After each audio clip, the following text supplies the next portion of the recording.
अरिहन्तो भगवन्त इन्द्रमहिता सिद्धास्य सिद्धिस्थिता आचार्या जिनशासनोन्नतिकरा पूजा उपाध्यायिका श्री सिद्धांत सुपाठिका मुनिवरा रत्नत्रया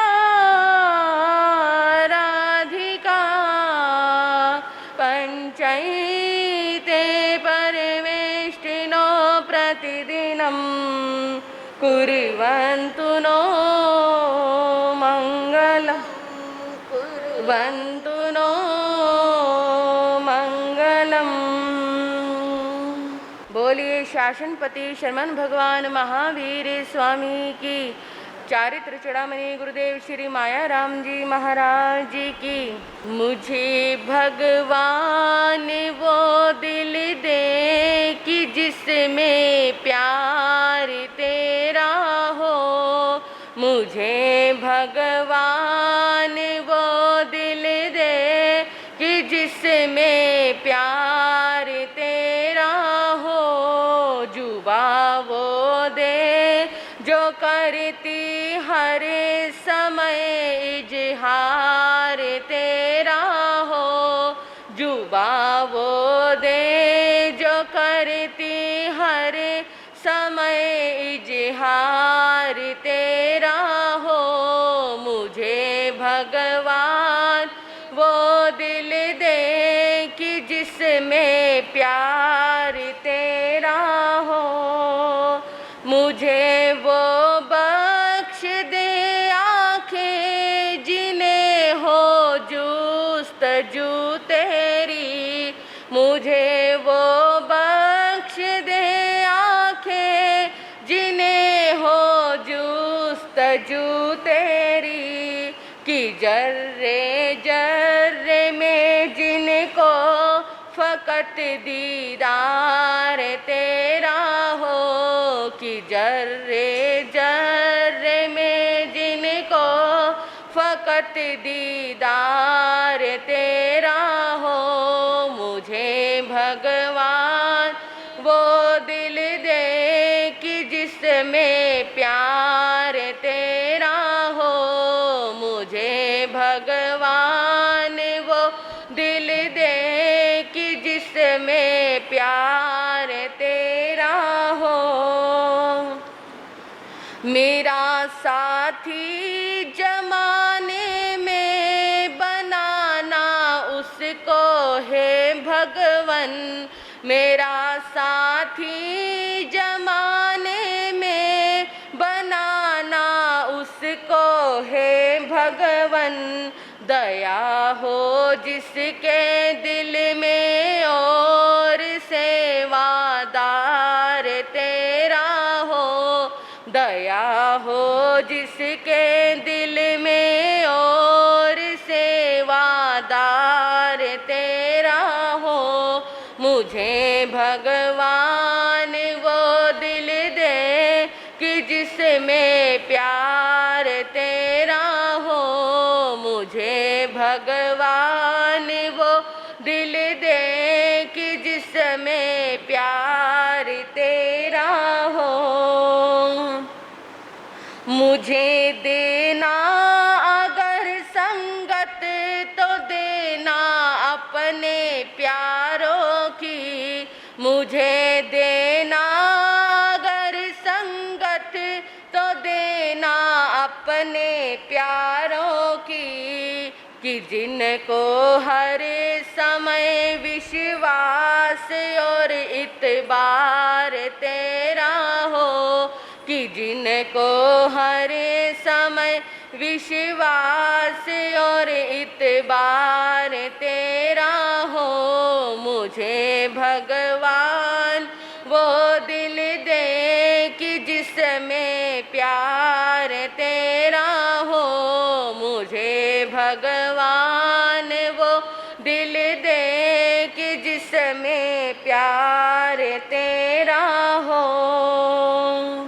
भगत ये काट ही लेगा खुशी से जिंदगी अपनी भगत ये काट ही लेगा, खुशी से जिंदगी अपनी।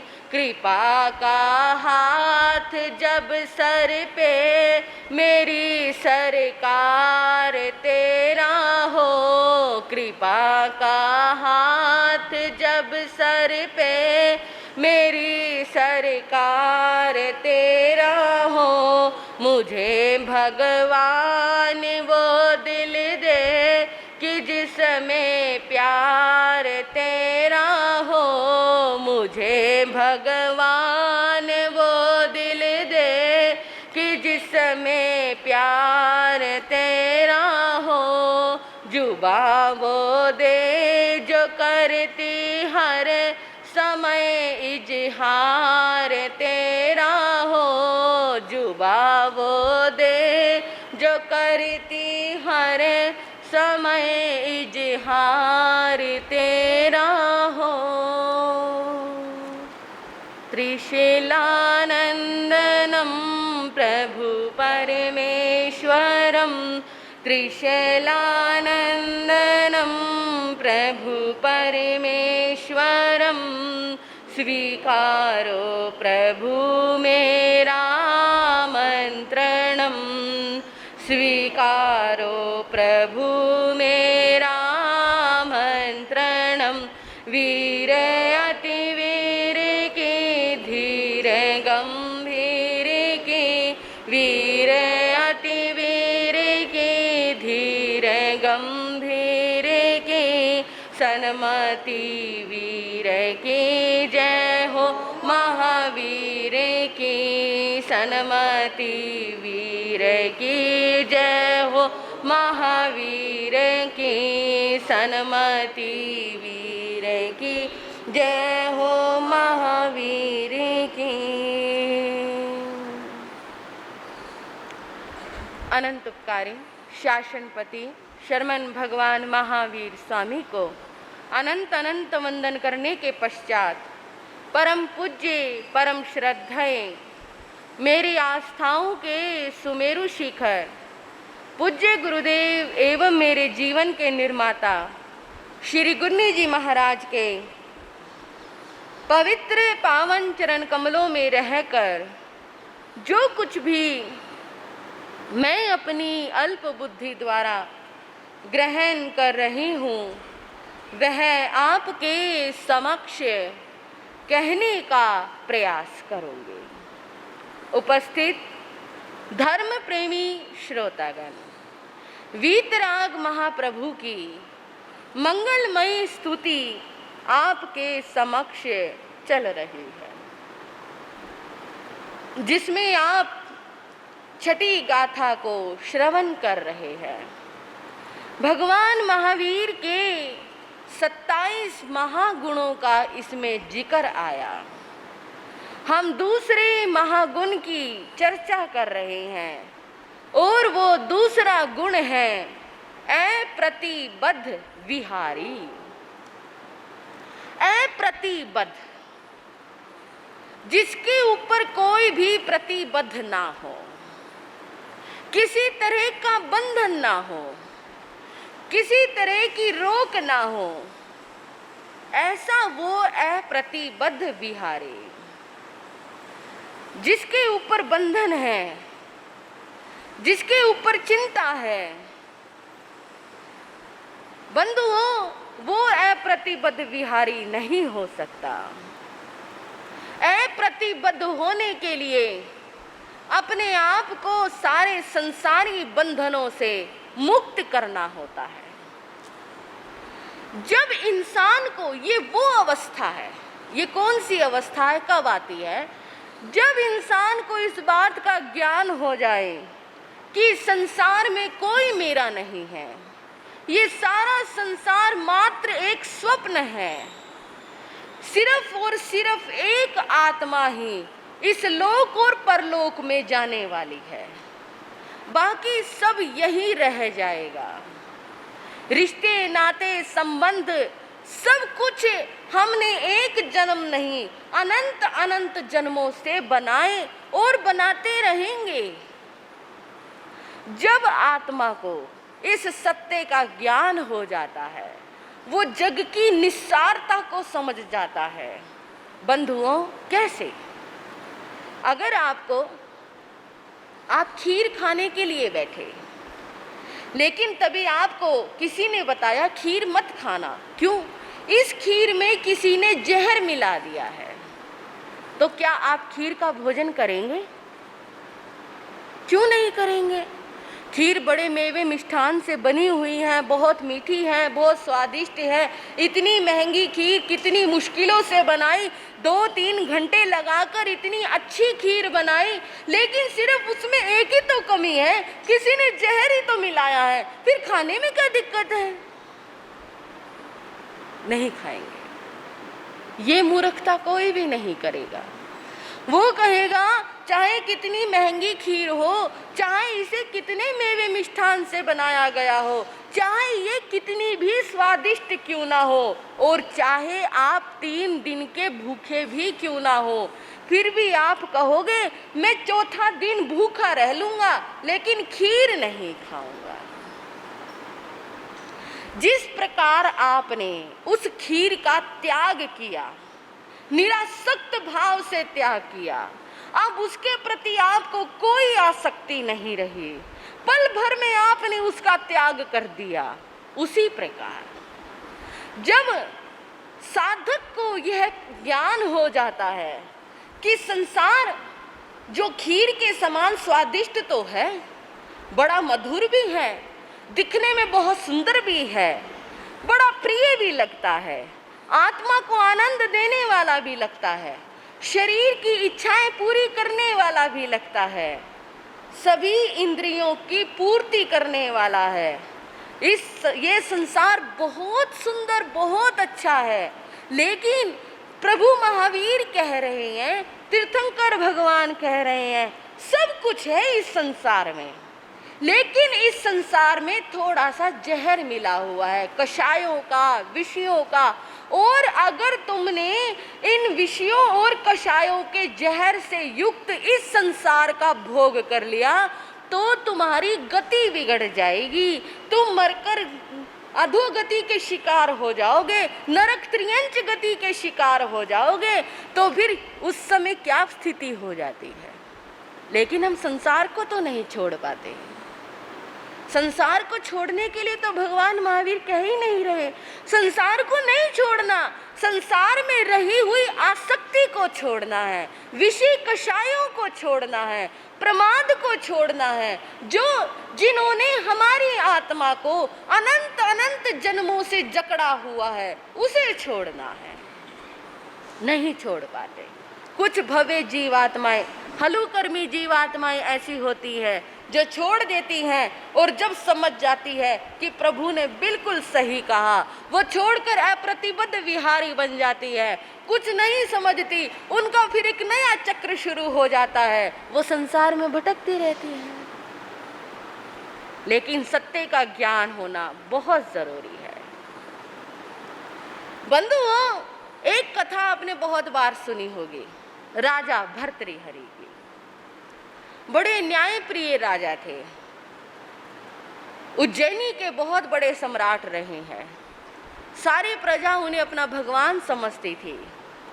उनकी एक रानी थी जिसका नाम था पिंगला रानी। बहुत प्रेम करते थे राजा भर्तृहरि अपनी रानी पिंगला से। प्रेम की परिभाषा, एक तो प्रेम करना और एक अंधा प्रेम करना। प्रेम है तब तक तो ठीक है, लेकिन यदि वो प्रेम अंधा हो जाए तब गलत हो जाता है।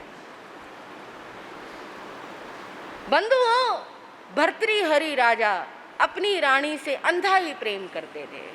उन्हें वो बहुत प्रिय थी। उन्हें ऐसा लगता था कि मेरी महारानी की जो भी इच्छा हो, वो जिस भी वस्तु की मांग करे, उसके मांगने से पहले मैं उसे ला कर दे दूं। बड़ा ख्याल भी रखते थे उसका। एक दिन महाराजा भर्तृहरि राजसभा में बैठे हुए थे। एक ज्योतिषी आया, एक ऋषि आया, और वो ऋषि महाराज को कुछ भेंट देने के लिए आया। कहने लगा, महाराज आपकी जय हो, विजय हो। महाराज ने भी उन्हें वंदन नमस्कार किया, क्योंकि ऋषि थे, महात्मा थे। वो अपने सिंहासन से खड़े हुए।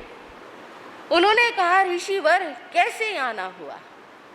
कहते, महाराज आज मैं आपको एक भेंट देने के लिए आया हूँ। कैसी भेंट? मेरा अहोभाग्य है जो आप मुझे देने के लिए आए।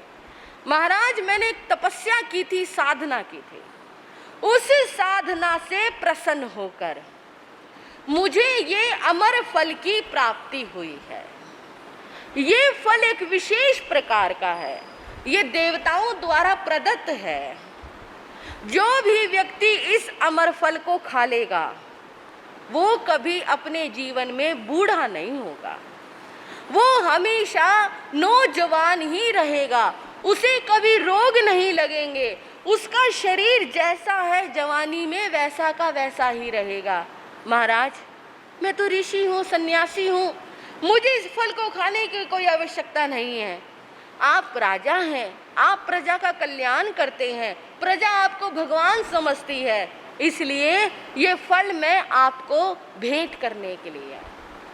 आप इस फल को ग्रहण करें और निर्विघ्न होकर, निरोगी होकर आप प्रजा का कल्याण करें। राजा ने उस फल को लिया, अपने माथे पर लगाया, बड़ा प्रसन्न हुआ। लेकिन राजा जैसे ही उस फल को खाने लगा, उसे याद आया, मैं फल को खाकर क्या करूंगा? मुझे इस फल की इतनी आवश्यकता नहीं है। क्यों ना मैं अपना ये फल अपनी प्रिय महारानी पिंगला को दे दूं। यदि वो स्वस्थ रहेगी तो मैं स्वस्थ रहूंगा, वो जवान रहेगी तो मैं जवान रहूंगा। मैं उसे खुश देखना चाहता हूँ, उसे जवान देखना चाहता हूँ, उसे स्वस्थ देखना चाहता हूँ। वो मेरी प्रिय रानी है। और राजा राजमहलों में गए, महारानी पिंगला को उन्होंने कहा, रानी ऐसे ऐसे आज सभा में एक ऋषि आए थे, उन्होंने ये फल मुझे दिया था, ये फल मैं तुम्हें देना चाहता हूँ, तुम इस फल को ग्रहण करो और हमेशा पूरी जिंदगी निरोगी होकर रहो। ठीक है महाराज, जैसी आपकी इच्छा। मैं स्नान करने के पश्चात इस फल को ग्रहण कर लूंगी। महारानी ने वो फल लिया, रख दिया। स्नान आदि करने के पश्चात जैसे ही वो फल को खाने लगे, बंधुओं, जो महारानी पिंगला थी वो राजा से भी ज्यादा किसी और को चाहती थी, और जिसको वो चाहती थी वो नगर का कोतवाल था। सोचो, कहाँ एक राजा, कहाँ एक नगर का कोतवाल। लेकिन ये जो संसार है ना, बड़ा विचित्र है। ये प्रेम कुछ नहीं देखता, ये वासना कुछ नहीं देखती, ना जात पात देखती है, ना काला गोरा देखती है, ना ही ऊंच नीच देखती है, ना ही ये देखती है कि कहाँ वो राजा, इतने बड़े राजा की मैं रानी, और कहाँ ये नगर का एक छोटा सा नौकरी करने वाला कोतवाल। कुछ नहीं देखता ये प्रेम। इसलिए मैंने कहा, प्रेम होना बुरी बात नहीं है, प्रेम अंधा होना बुरी बात है, और प्रेम हमेशा अंधा ही होता है।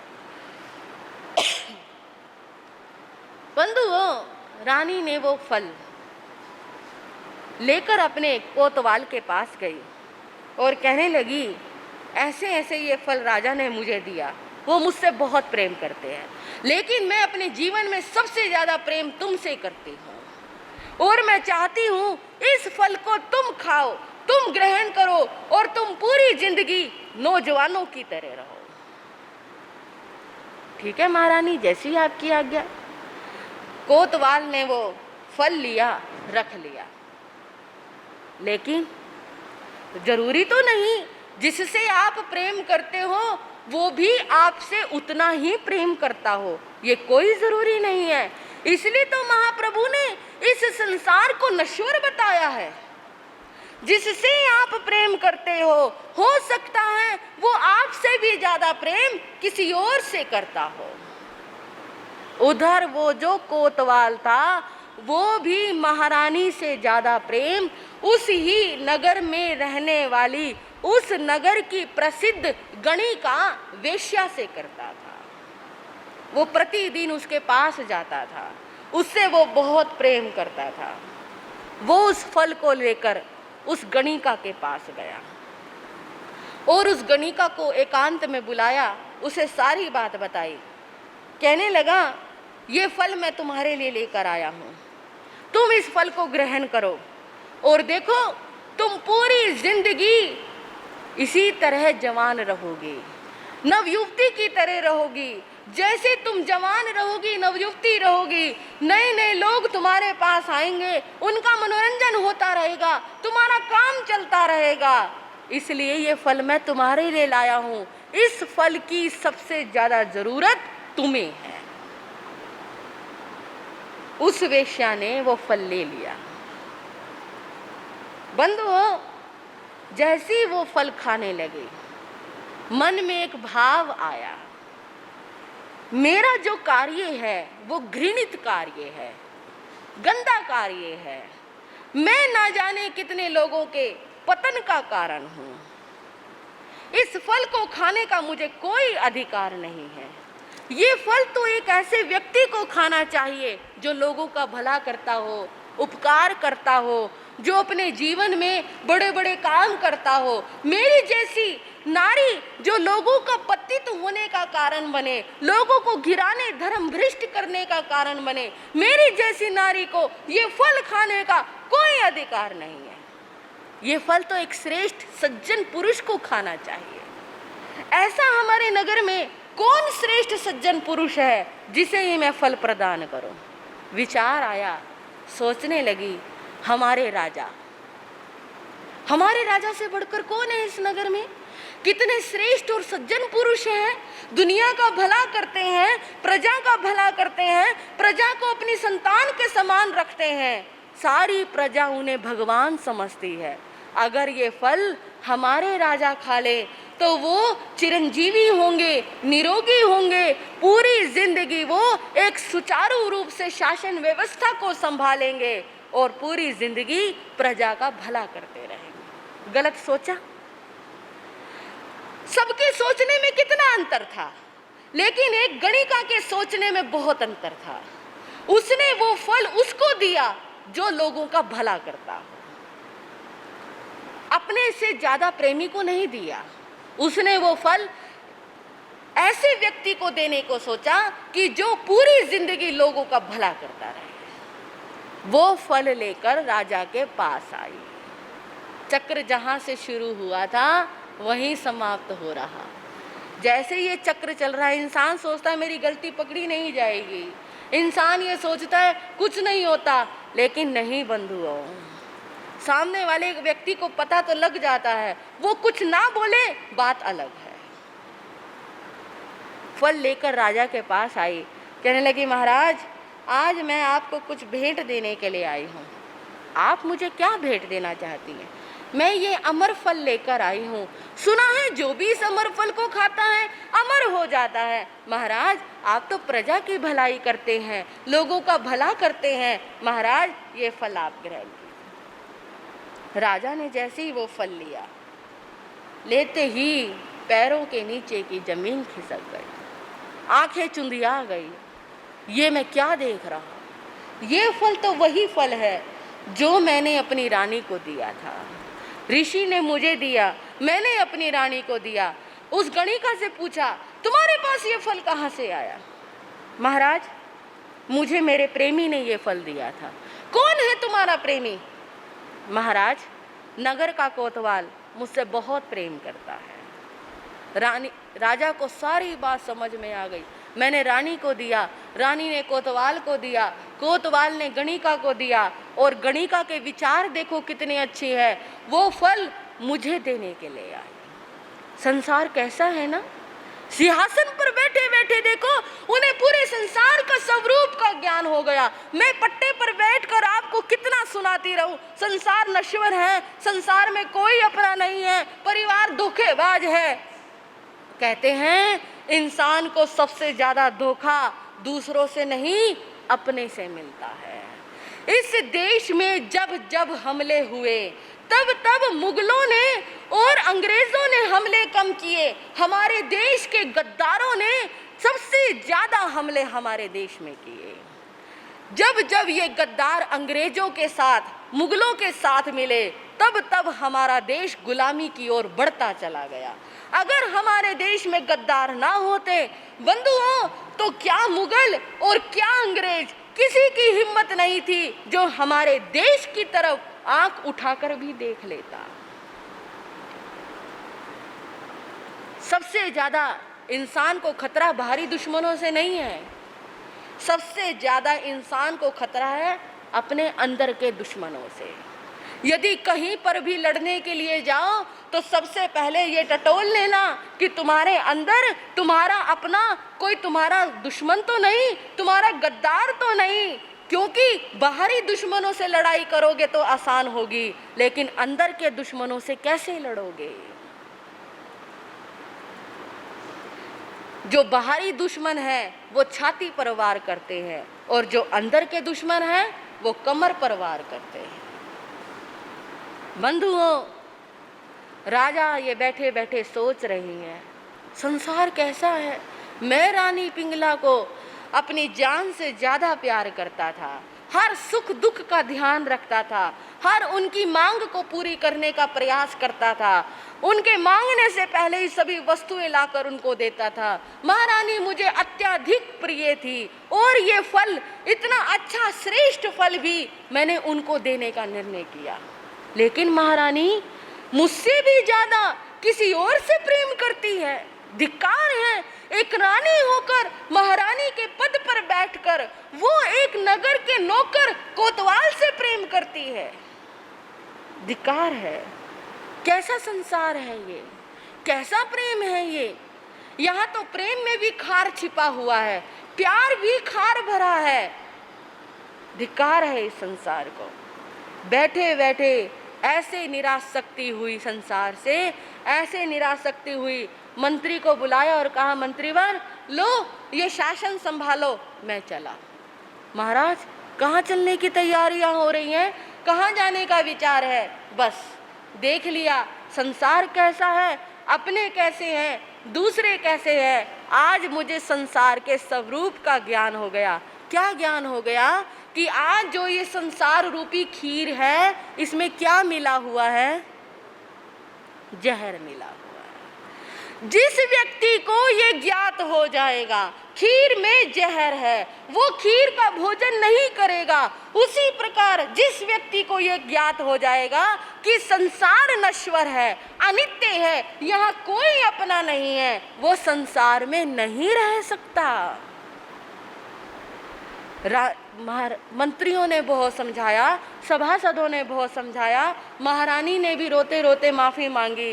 राजा कहने लगे, बस अब सब कुछ हो गया, अब नहीं मैं इस संसार में रह सकता। और बंधुओं, ऐसे उन्होंने समस्त बंधनों को तोड़ा, समस्त बंधनों को तोड़कर निकल गए वन पथ पर एकाकी, अप्रतिबद्ध विहारी होकर। अप्रतिबद्ध, अब उनके पास किसी तरह का कोई बंधन नहीं था। भगवान महावीर स्वामी भी अप्रतिबद्ध विहारी थे। राजा भर्तृहरि जब संसार को छोड़कर निकले, क्या मन में भाव आ रहा था उनके? छोड़ चले दुनिया के झूठे प्यार को, छोड़ चले दुनिया के झूठे प्यार को, आग में जलते हुए संसार को, आग में जलते हुए संसार को, छोड़ चले दुनिया के झूठे प्यार को, छोड़ चले दुनिया के झूठे प्यार को। बंधुओं, वास्तव में भगवान महावीर भी उस संसार के झूठे प्यार को छोड़कर निकल गए। जिस संसार को उनकी आत्मा अनंत जन्मों से अपना मान रही थी, लेकिन इस जन्म में उन्हें ज्ञान हुआ यहाँ कोई अपना नहीं है, और वो ऐसे निकले अप्रतिबद्ध विहारी हो गए। मैंने आपको कहा था, जो महावीर से जुड़ जाता है वो कुछ नया करता है। वो प्रेम में फेल हो जाए तो आत्महत्या नहीं करता।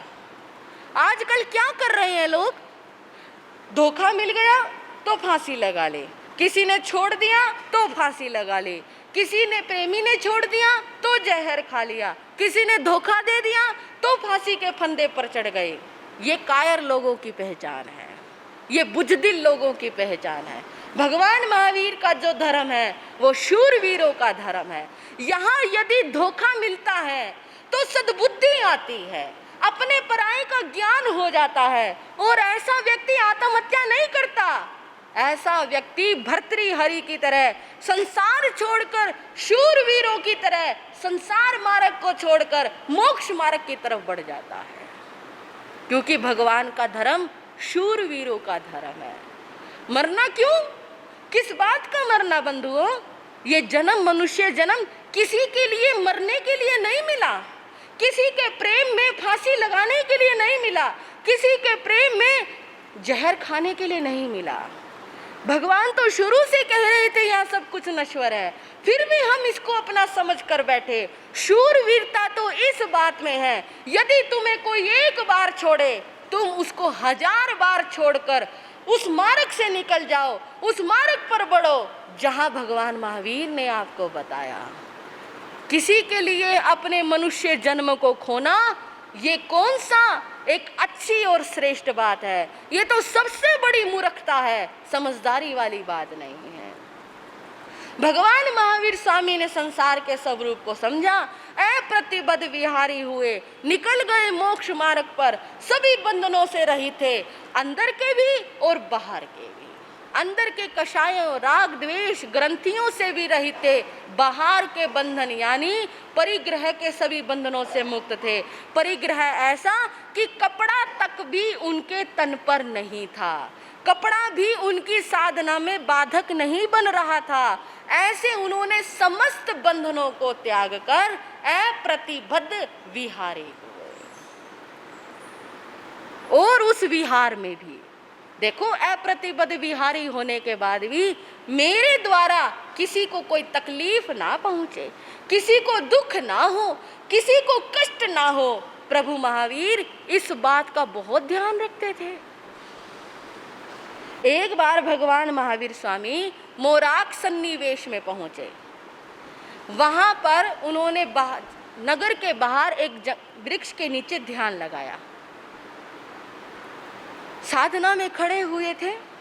लोग आते जाते उनको देखते, ये व्यक्ति सुबह भी खड़ा था, ये व्यक्ति रात को भी खड़ा हुआ है, ये व्यक्ति दिन में भी खड़ा रहता है, सारे दिन ये व्यक्ति खड़ा ही रहता है। कितनी महान साधना! बारिश आए तो, आंधी आए तो, धूप पड़े तो, कैसा भी परिशह उपसर्ग आए, ये सन्यासी विचलित नहीं होता। अब ऐसे व्यक्ति के प्रति श्रद्धा उत्पन्न हो जाती है। लोगों को भी प्रभु महावीर जानते नहीं थे वो भगवान महावीर को, लेकिन उनकी साधना से प्रभावित होकर उनके प्रति श्रद्धा उत्पन्न हुई, और ऐसी श्रद्धा उत्पन्न हुई, लोग उनके दर्शन करने के लिए आने लगे। और भगवान महावीर की तो कृपा ही अलग है, वो किसी को हाथ उठाकर आशीर्वाद दे तभी कृपा बरसेगी, नहीं, उनके तो दर्शन ही मंगल रूप है। उनको तो जो देख ले वही मंगल रूप है बंधुओं। जो भी व्यक्ति भगवान के दर्शन करने आता, यदि वो बीमार होता, उनके दर्शन करके वो स्वस्थ हो जाता। वो अपने गांव में जाकर 4 लोगों को बताता, अरे बाहर एक सन्यासी खड़ा हुआ है, उसके दर्शन किए थे मैंने, मैं स्वस्थ हो गया, जा तू भी दर्शन करके आ। उनका जो आभा मंडल था वो इतना विशुद्ध, परम शुद्ध था, जो भी उस आभा मंडल में प्रविष्ट होता था वही स्वस्थ हो जाता था, उसी के विषय विकार समाप्त हो जाते थे, उसी की चिंताएं दूर हो जाती थी, उसी की परेशानियां दूर हो जाती थी। लोगों की लाइन लग गई। किसी का कोई काम नहीं बन रहा हो, भिक्षु के पास गया, दर्शन किए और मन में कामना की मेरा ये काम बन जाए। प्रभु ने आशीर्वाद दिया या नहीं दिया इस बात का कोई अर्थ नहीं था। उनकी सेवा में रहने वाले देवता आशीर्वाद देते थे, काम बन जाता था। भगवान की कृपा ऐसी थी। बंधुओं, यहाँ मैं एक बात कहना चाहूंगी आपसे। हर इंसान सोचता है भगवान महावीर का नाम लो, वो आएंगे आपका दुख दूर करेंगे।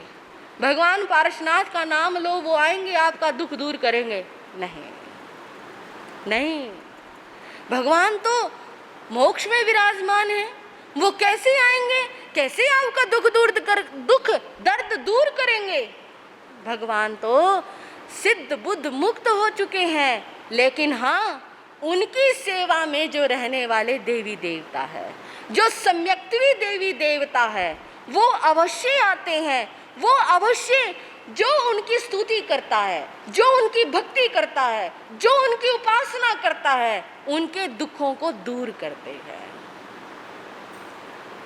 आप ये मानते हो कि इस पूरे संसार में वाणव्यंतर देवी देवता रहते हैं? हाँ जी, मानते हो। वाणव्यंतर देवी देवताओं का निवास है, ये भी मानते हो। और वाणव्यंतर देवी देवता इस संसार में भ्रमण करते रहते हैं, उनके लिए कोई रोक टोक नहीं है। क्या पता कोई वाणव्यंतर देवी देवता किस स्थानक में, किस समय, कहां पर आकर बैठ जाए। कहीं महावीर कथा चल रही हो, कहीं नवकार मंत्र का जाप चल रहा हो, कहीं कोई स्तोत्र चल रहा हो, कहीं शास्त्र स्वाध्याय चल रहा हो, तो ऐसे उस शास्त्र स्वाध्याय को सुनकर, प्रवचन को सुनकर, जाप को सुनकर देवी देवता आकर्षित होते हैं। यदि वो सम्यक्तवी हो तो वो वहां पर आकर बड़े ध्यान से उस चीज को सुनते रहते हैं। वो प्रसन्न हो जाए तो वहां सभा में बैठे हुए या जाप करते हुए लोगों को, स्वाध्याय करते हुए लोगों को आशीर्वाद भी दे जाते हैं। हम कहते हैं प्रवचन सुनने से सौभाग्य बढ़ता है। देखो, कर्मों की निर्जरा तो होती है, लेकिन आप प्रवचन सुनकर गए, आपका काम बन गया, ये प्रवचन से नहीं बना। हो सकता है उस समय इस सभा में, आपकी सभा में कोई देवता ऐसा बैठा हो जो सम्यक्तवी हो, उसका उपयोग लग गया हो और वो प्रसन्न हुआ हो कि ये लोग मेरी भगवान की स्तुति करते हैं, ये लोग मेरी भगवान की आराधना करते हैं, ये लोग मेरे भगवान की पूजा करते हैं, और वो प्रसन्न होकर आपको आशीर्वाद दे जाए। ये सब कुछ होता है और इस बात को समझना चाहिए। हम आपको कहते हैं नवकार मंत्र का जाप करो, सब ठीक हो जाएगा। कैसे ठीक हो जाएगा? वो पंचपरमेष्ठी भगवान आके थोड़ी ठीक करेंगे। कब किस देवता का उपयोग लग जाए, कब कोई देवता आपको आशीर्वाद दे जाए, इस विषय में कुछ नहीं कहा जा सकता। इसलिए प्रत्येक कार्य में श्रद्धा और भक्ति का होना बहुत जरूरी है। यदि वही काम आप श्रद्धा से कर रहे हो, देवता प्रसन्न होकर आपको वरदान दे जाएंगे, और यदि वही काम अश्रद्धा से कर रहे हो या आपके मन में छल कपट है, आपके मन में दुराभाव है, दुराग्रह है, तो देवता नाराज भी हो सकते हैं। क्या ऐसा होता है? होता है या मैं सिर्फ इस बात को वैसे ही कह रही हूँ? सुनेंगे अगले समयों में। कल इस विषय पे भी थोड़ी सी चर्चा करेंगे। आप श्री गुरनी जी महाराज के मंगलमय वाणी आप सभी श्रवण करेंगे। बोलिए भगवान महावीर स्वामी की। 14 पूरी ताहे 10 पूरी 11 संगम सुतथ धारा ये सब साहुए। धर्मानुरागी सुश्रावकगण एवं शीलवती बहिनों, परम आराध्या, परम पूजनीय श्री गुरनी जी महाराज के श्री चरणों में रहकर जो कुछ मैं ग्रहण कर रही हूँ, आपके समक्ष कहने का प्रयास करूँ। बंधुओं, हमारा विषय चल रहा था वाराणसी के निवासी चुलनी पिता भगवान के श्री चरणों में पहुंचे, भगवान की देशना सुनी और देशना सुनकर जीवन में इतना बड़ा परिवर्तन आया। भगवान के चरणों में श्रावक के 12 व्रतों को अंगीकार किया और अपनी आत्मा का कल्याण करने के लिए धर्म का मार्ग चुना। अभी साध्वी जी आपको बड़ी वैराग्य की बात सुना रहे थे। ये सारा संसार धोखे से भरा हुआ है, स्वार्थों से भरा हुआ है। हाँ जी, आपको झंझोड़ झंझोड़ कर जगाया जा रहा है और लेकिन आप हो मीठी सी नींद में सो जाते हो। ये संसार के धोखे, कहीं गृहस्थ का धोखा, कहीं व्यापार का धोखा, कहीं अन्य प्रकार का धोखा, हर धोखा आपको चेतावनी दे रहा है। और ये धोखे किसी और से नहीं, आपको अपने ही लोगों से मिल रहे हैं। फिर भी हम आंखें मूंदे मीठी मीठी नींद ले रहे हैं। हमें निश्चिंतता है, ये तो मेरे अपने हैं, मेरा अपना कोई नहीं है। लेकिन प्रभु महावीर को किसने धोखा दिया? प्रभु महावीर ने ये राजमहल, अपना भाई, अपनी भाभी, अपनी बहन, ये राजपाट के सुख वैभव क्यों छोड़ दिए? क्या उनको किसी ने धोखा दिया था? हाँ जी, है वालों, कोई धोखा दे तभी आपको वैराग्य हो, ऐसा नहीं। इस संसार का स्वरूप ही ऐसा है, कोई आपको धोखा दे तब आप वैराग्य की चादर ओढ़ो, नहीं। भगवान महावीर को इस संसार का स्वरूप मालूम था। जो स्वरूप मालूम था, भगवान महावीर स्वामी ने समय रहते इस संसार को छोड़ दिया और जो उनके चरणों में आया उसको भी धर्म का रास्ता बताया। और धर्म के रास्ते को जिसने अंगीकार किया उसकी आत्मा का कल्याण हुआ। चुलनी पिता ने भगवान के श्री चरणों में श्रावक के 12 व्रत अंगीकार किए, पाप के रास्ते पर रोक लगा दी और अब धर्म के मार्ग पर बढ़ रहे हैं। एक बार चुलनी पिता अपने ही घर में किसी एकांत कक्ष में धर्म साधना कर रहे थे, पोषद व्रत अंगीकार करके कर्म निर्जरा के मार्ग पर बढ़ रहे थे।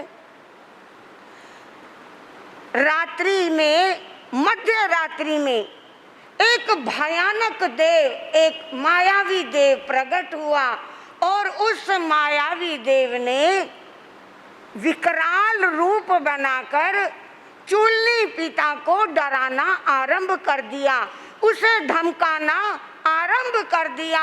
और उस देव की इच्छा है, हे चुलनी पिता, अगर तू अकाल मृत्यु को नहीं चाहता, अगर तू अपना भला चाहता है, तो तूने जो अपना धर्म अंगीकार किया है इस धर्म को छोड़ दे। जो तूने ये रात्रि में धर्म साधना कर रहा है, इस धर्म साधना को बीच बिचाले छोड़ दे, नहीं तो मैं तुझे अकाल मृत्यु देकर मारूंगा। इस जीव आत्मा ने एक ना एक दिन तो इस संसार को, इस शरीर को छोड़ना है, लेकिन धर्म ऊपर से ओढ़ी हुई चादर नहीं है। मैं अपना धर्म नहीं छोड़ सकता।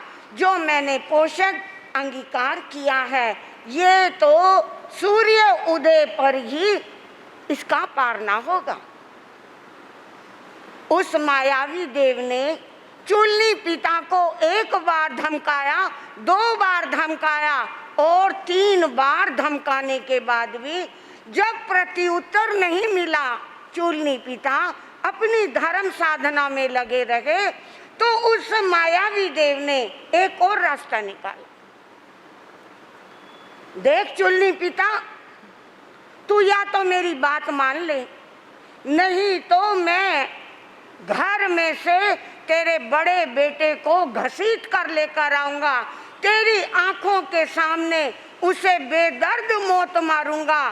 तब तुझे बहुत दुख होगा, तब तुझे कष्ट होगा। तेरे को मैं मौका देता हूं, तू ये धर्म मार्ग छोड़ दे। कौन किसका बेटा और कौन किसका पिता? इस संसार में न जाने ये जीव आत्मा कितनी बार पिता बना, कितनी बार पुत्र बना, कितनी बार माता बना। ये संयोग और वियोग तो अनादि काल से घटित हो रहे हैं। ना मैं किसी का पिता, ना कोई मेरा पुत्र, और धर्म साधना में चूलनी पिता समता से अपने जीवन को अटल बनाए हुए हैं, अकंप बनाए हुए हैं, धर्म साधना में लीन बने रहे चूलनी पिता। बंधुओं,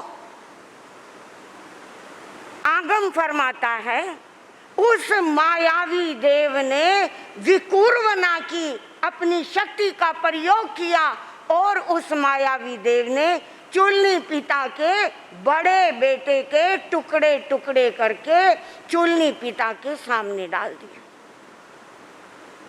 चूलनी पिता दृढ़ बने रहे, उनकी श्रद्धा अविचल बनी रही।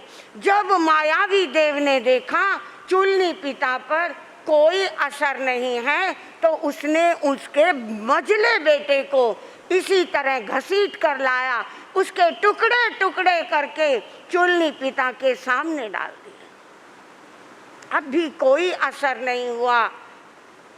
मायावी देव ने अब उसके छोटे बेटे को इसी तरह घसीट कर लाया, उसे उठाया, पटका मारा और टुकड़े टुकड़े करके उस चूलनी पिता के सामने डाल दिया। बंधुओं, आगम में जो बात लिखी है, मैंने उसे बड़े सरल शब्दों में आपके सामने रखा। लेकिन मेरे भाइयों, पुत्र मोह को जीतना बड़ा कठिन है। आज स्कूलों में, विद्यालयों में अगर कोई टीचर आपके बच्चे पर हाथ उठाता है, आप व्यथित हो जाते हैं। अगले दिन ही उस टीचर से लड़ने के लिए, उस टीचर को डिसमिस करवाने के लिए आप स्कूल पहुंच जाते हैं। वहां मीटिंग होती है और आप उस अध्यापक, उस अध्यापिका को जलील करते हैं, उसे डांटते हैं, फटकारते हैं, मेरे बेटे को तुमने हाथ कैसे लगाया? क्योंकि आपको अपने पुत्र से, अपनी पुत्री से इतना जबरदस्त मोह होता है कि मेरे सिवा मेरे बेटा बेटी को और कोई कुछ ना करे। एक श्रावक,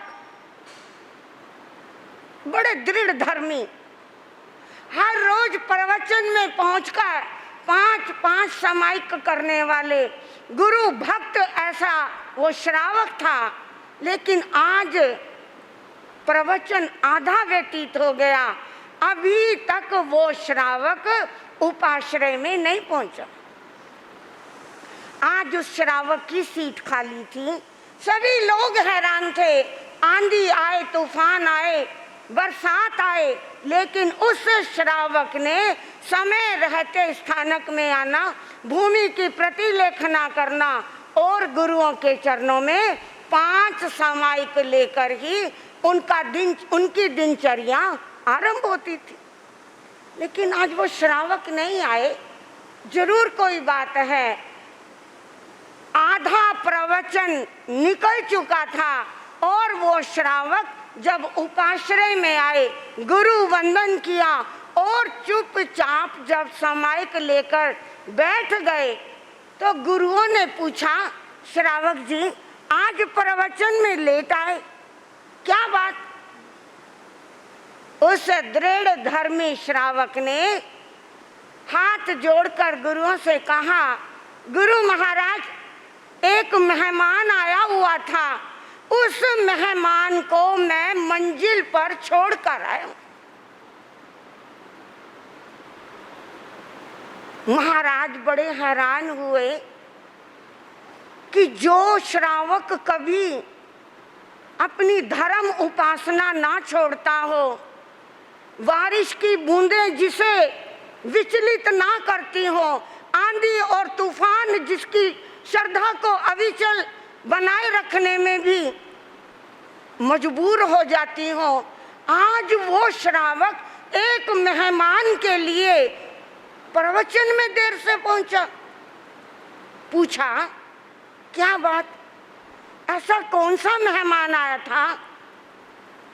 तो एक श्रावक उठा और कहने लगा, प्रभु, इनका एक नौजवान बेटा अचानक मृत्यु को प्राप्त हुआ। उसका संस्कार करने के लिए भाई साहब गए हुए थे और संस्कार करने के बाद तुरंत स्थानक में आ रहे हैं और 5 समायक लेकर यहाँ बैठ गए। बंधुओं, आज अपने घर में कोई मेहमान आ जाए, कोई टेलीफोन आ जाए, तो सबसे पहले हमारी धर्म क्रिया छूटती है, सबसे पहले हमारा स्थानक छूटता है। लेकिन वो दृढ़ धर्मी श्रावक अपने जवान बेटे की मौत को भी बहुत नॉर्मल ले रहे हैं, समता में हैं कि मैं एक मेहमान आया था, उस मेहमान को मंजिल पर छोड़ने के लिए गया था। अविलंब के लिए, इस विलंबता के लिए मैं क्षमा प्रार्थी हूँ और मौन भाव से अविचल रूप में दृढ़ श्रद्धा के साथ सामायिक लेकर बैठ गए। और ऐसी ही दृढ़ श्रद्धा चूलनी पिता के अंदर है। चूलनी पिता के सामने 3-3 बेटों के टुकड़े कर कर देव ने वहां डाल दिए हैं, लेकिन चूलनी पिता अविचल बने रहे। उनकी श्रद्धा दृढ़ बनी हुई है। वो अकंप निश्चल रूप से अपनी धर्म साधना कर रहे हैं। लेकिन देव ने हार नहीं मानी। देव ने निश्चय किया है कि मैं इस श्रावक की धर्म श्रद्धा को, इसके ग्रहण किए हुए व्रत नियमों को मैं तोड़ कर रहूंगा। इधर देवता लगा हुआ है और उधर चूलनी पिता अपनी श्रद्धा में दृढ़ बने हुए हैं। अब वो देव ऐसा कौन सा रास्ता अपनाएगा जिससे चूलनी पिता हिल जाएंगे, हिलेंगे या नहीं हिलेंगे? देवता अपना काम कर रहा है, श्रावक अपनी साधना में लगे हुए हैं। अब आगे क्या होगा, कैसे होगा, समय आएगा, आपके सामने धर्म चर्चा करेंगे। इतना ही कहकर विषय को विराम देती हूँ। उत्तर भारतीय प्रवर्तक गुरुदेव श्री सुभद्र मुनि जी महाराज की, खदर धारिणी महान साध्वी श्री मथुरा देवी जी महाराज की, जिन शासन चंद्रिका महान साध्वी श्री सुंदरी देवी जी महाराज की, संयम शिरोमणि जैन भारती महान साध्वी श्री सुशील कुमारी जी महाराज की, उप प्रवर्तनी श्रमणी गौरव डॉक्टर श्री सुनीता जी महाराज की, श्री जैन धर्म की, संसार के सभी महान पुरुषों की। सिद्धा मंगलम, साहू मंगलम, केवली प्रणतो धम्मो मंगलम, चैतारी लोगुत्तमा, अरिहंता लोगुत्तमा, सिद्धा लोगुत्तमा, साहू लोगुत्तमा, केवली प्रणतो धम्मो लोगुत्तमा, चैतारी शरणं प्रवज्जामि, अरिहंते शरणं प्रवज्जामि, सिद्धे शरणं प्रवज्जामि, साहू शरणं प्रवज्जामि, केवली प्रणतं धम्मं शरणं प्रवज्जामि। ये 4 शरण दुख है जगत में, और न शरणा कोई होगा। जो भवे प्राण करे आचरण, उसे का